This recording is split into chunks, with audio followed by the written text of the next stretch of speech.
జగ్గైపేట నియోజకవర్గంలో జనసేన పార్టీకి కొత్తగా చేరికలు చాలా మంది కూడా రావడం జరిగింది. పెనగించిపోలు మండలంలో ఓ పార్టీ కార్యాలయాన్ని కూడా మరి ఇక్కడ గింజపల్లి నరసయ్య గారి ఇంటి ఆవరణలో కార్యాలయాన్ని కూడా ప్రారంభోత్సవం చేసుకున్నాం. ఇప్పుడు మనందరం కూడా తెలుసు, ఇవాళ ఉప ముఖ్యమంత్రి పవన్ కళ్యాణ్ గారి నేతృత్వంలో మరి జనసేన పార్టీ బలోపేతం చేయడానికి కోసం కూడా అంతా సిద్ధంగా ఉన్నాం. అలానే నాయకుడు పవన్ కళ్యాణ్ గారు కూడా ఇవాళ ప్రభుత్వంలో అనేక రకాల కార్యక్రమాలు తీసుకొచ్చే విషయం కూడా మనందరికీ తెలుసు.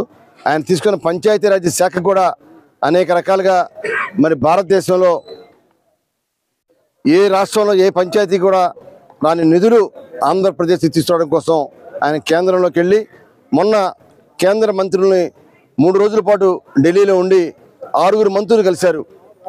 జలవనరుల శాఖ కానీ, టూరిజం శాఖ కానీ, ఆర్థిక శాఖ కానీ, ఇలా పంచాయతీరాజ్ శాఖ కానీ, ప్రత్యేకంగా మంచినీటి సౌకర్యం అన్ని గ్రామాల్లో ఉండాలి, ఎక్కడ మంచినీటికి ఇబ్బంది జరగకూడదని చెప్పి ఇప్పుడు ప్రత్యేకంగా పవన్ కళ్యాణ్ గారు అదేవిధంగా కృషి చేస్తూ ఉన్నారు.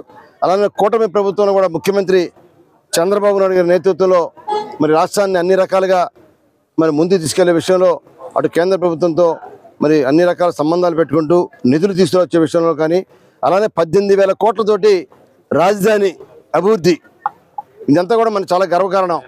గతంలో మనకు రాజధాని అంటూ లేదు. ఇవాళ రాజధాని కోసం ప్రత్యేక నిధులు కేంద్ర ప్రభుత్వం నుంచి నిధులు తీసుకొచ్చి అన్ని రకాల మరి బిల్డింగ్స్ కానీ, రోడ్లు కానీ, మౌలిక సౌకర్యాలు కానీ తీసుకొచ్చే విషయంలో కూటమి ప్రభుత్వం తప్పకుండా బాగా పనిచేస్తుందని చెప్పి తెలియజేస్తున్నాం.